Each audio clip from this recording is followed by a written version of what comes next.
All right, last two things I'm going to leave you guys with. Have you guys enjoyed this? Yes. Yeah. Awesome. Okay, cool. So I want to leave you with common problems or things that we tell ourselves, and then I'm going to challenge you on each of them. All right, I want you to remember these. And then I'm going to leave you with 5 action steps that you're going to start today. So the hurdles that most people face when they decide to eat healthy. Number 1, problem, time. Solution, putting a priority on our health great enough that we make the time. You won't get any more. I heard it put, you either have time for wellness or you have time for illness. One of the two. Okay? When you want weight loss and body composition goals as bad as you want anything else, you're going to get it. Right? Use these practical steps. Number 2, this is a super common one. Problem. And I don't like the word problem here, but family, spouse, or work environment influence. Ready? Solution. Over communication and learning how to set boundaries. Over communication and learning how to set boundaries. Let me give you just a couple, 3 examples. Number 1, my husband isn't on the same page or my wife isn't on the same page. Okay? How can I be successful? Like anything, I'm going to over communicate ahead of time what is important to me. Hey, listen, I know you're not on this page. This is really, really important to me. Here's what I'm planning on doing. I just want to give you a heads up. Let's work together. I'm not going to push anything on you. Boom, boom, boom. Over communication will always win. Okay? Work environment. Influence of work environment. Learning to set boundaries around what you need versus what you want in the moment. And a lot of times over communication works in that case too. Hey, listen, beforehand, don't do it right when it's happening. If you go with Sally every Tuesday at noon to the farmhouse and get donuts, let Sally know before Tuesday, because Tuesday you're going to catch heat. So before Tuesday, you call Sally up and say, hey, listen, I just want you to know I would love to hang out with you. Maybe we go to Starbucks and get a coffee instead. You're there to celebrate the relationship, not the overindulgence. Set your boundary ahead of time. All right? It's a big deal. I'm serious. You're making decisions based off of what you need, not based off of what you want. You're offering a solution before it comes up. Here's what I'll tell you.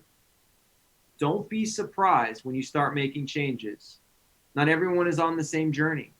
They're not all going to say, oh, that's fantastic. I'm going to do the same thing. No, they're actually going to do the opposite.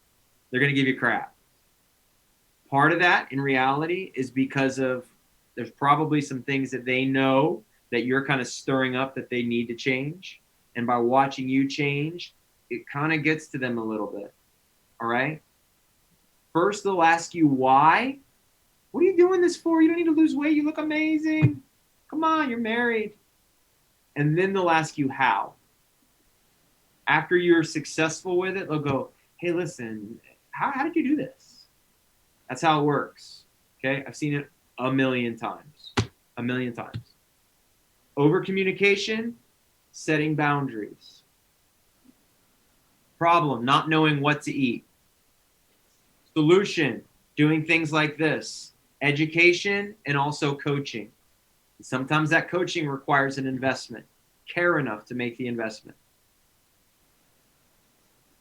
Number 4, problem, variety. I just don't have variety. Steph, you mentioned this one earlier.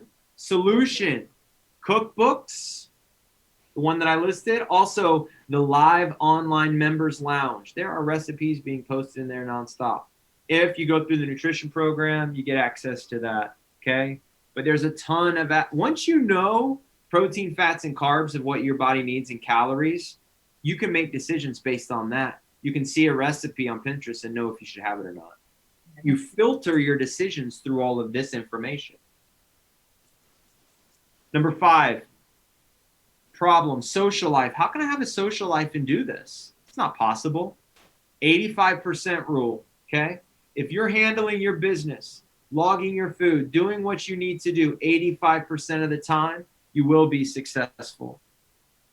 Okay? that holiday, that social event, that one isolated incident is only a problem if it's happening every 2 or 3 days. When we're handling what we need to do, like Lori, we were talking, like that one treat meal turns into like 4 days. Right. That's when it becomes the problem. Okay. For my clients, what I typically say is, I'm less concerned about what happens when you go out, and I'm more concerned about what happens right before it and right after it, because that's going to tell me where you're at. As a general rule of thumb, once you get some, and you have to be the judge of this, obviously I have my own protocols, but once you start getting some confidence with this, let's say you're a month or 6 weeks in, you can build in one specific meal per week where you go out with your friends, you go out and enjoy yourself, bum, bum, bum. And when it's an isolated incident, that's how you can maintain your social life. The other thing is, again, celebrating people and relationships, not overindulgence. You don't have to go out. I promise you, you can go on vacation and not bomb it out and enjoy yourself. You can go out with your friends, not bomb it out and enjoy yourself. You can practice discipline. You can practice restraint. Not only can you enjoy yourself, you're going to feel a lot better waking up the next day and not feeling like crap or hungover or just like, oh man. Try it. Problem, accountability. I don't have accountability. I know what to do. I just can't do it. Logging, self-accountability. Like Amy said, friend request some people. Make your diary public. Number 2, coaching, right? Accountability from a coach. So we go back to our sum of the 5. Who are we surrounding ourselves with? Are they helping us or are they pulling us in a different direction? Problem, yo-yo dieting. Solution, frequent in-bodies. Keeping accurate measurements and an accurate log of what we're putting in daily. The last one, problems, vacations, or eating out. This is a good one for you, Roy. From a vacation standpoint, the whole reason and the whole way that this program was built is so that you don't have to be tied to a meal plan or tied to a location. The chicken in Idaho has the same amount of protein as the chicken in Bradenton. Okay?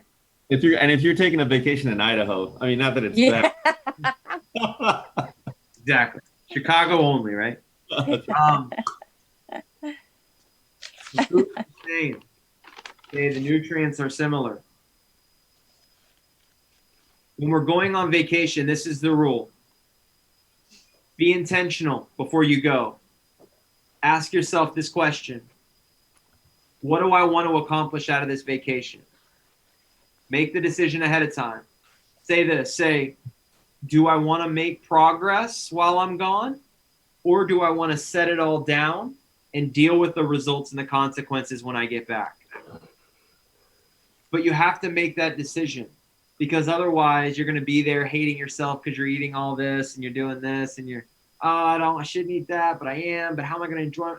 There's too much indecision.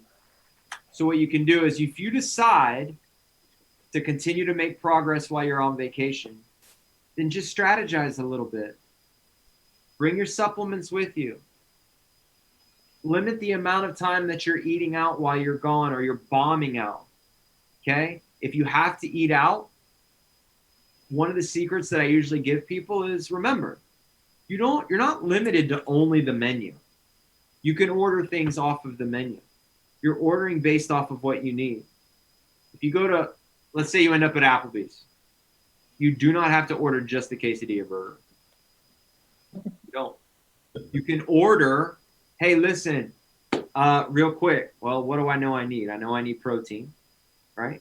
I know I need vegetables. Great. So they come over. Hey, listen, I know it's not on the menu. You're going to get like 6 or 8 ounces just of chicken and then also some vegetables. Do you guys have that? Awesome. Great. And you can do that anywhere.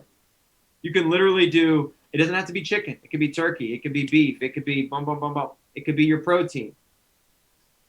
It could be your vegetables, right?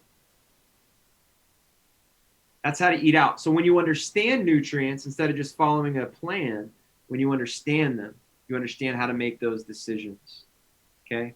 And then again, using those options. If you choose option B, which is going on a vacation and deciding to set it all down. I want to tell you, there's nothing wrong with that. There isn't. No one's going to beat you up. Be okay, though, when you get back. Be like, all right, this is part of it. Start logging again, hop right back on the train, but also be honest with yourself and know yourself and know which is the better option. Okay? Use tools like, your coach or your community to help hold you accountable through that. Action steps. Number 1, here we go. Number 1 could be the nutrition counseling program. Could definitely be one. There's absolutely, again, we have a waiting list right now. We have about we're about 3 weeks out right now if you were to sign up. Or the nutrition counseling program would typically include all of these. But number 1, set an assessment date and set goals. So on Monday, our office will be calling, all except for you, Amy, we'll be calling everyone to set that in-body date and that consultation, in which time we'll be able to sit down and we'll be able to talk for a few minutes about where you're at. We'll be able to go over RMR and we'll kind of get you started with some cliff notes. Actually, they should all be in boot camp on Monday, so we don't have to call them, right? There you go. That could be a possibility also. Just saying. No, because I missed out. I'm on number 1 on the wait list for Monday. Ah, there you go. I got distracted at work. Uh-oh. Missed Monday. That COVID, man. I'm ready for the year. Number 2, right? Number 2 is download MyFitnessPal and commit to logging foods for the next 90 days. Make a commitment. Number 3, limit eating out to 1 time per week. I think you guys are good with number 4. Commit to frequent workouts.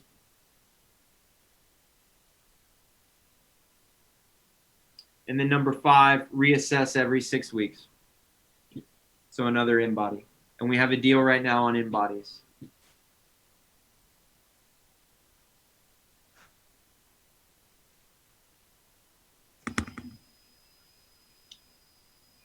Whew. Yeah, I think I bought the package on the InBody. Awesome. I did too. I did a while ago too. I think I've got like 5 or 6. Crushed then. You guys, listen. You guys are set up then. Literally set up. So Just it's got just to execute it. scheduling them, right? Now we have to do them. I know that was a lot of information, and I hope you guys found it super beneficial. I'm excited about watching you guys crush it. I'm excited about watching you start to apply this. I would tell you to give yourself, especially if you're just starting, give yourself some grace through it also, and understand that it's a learning process. We're learning new habits that we can apply from here on out. And there's going to be a little bit of a learning curve with it. Mm-hmm. But the first task is the first habit would be really work on logging 100% of everything you put in your body. Honestly, just doing that, I'm telling you, will change so much. That's the one, even if you didn't, you have no choice but to look at it and go, I cannot keep doing this. But if you don't see it, you will keep doing it, right? Same thing with the InBody. The minute we hop on that scale, it changes. All right.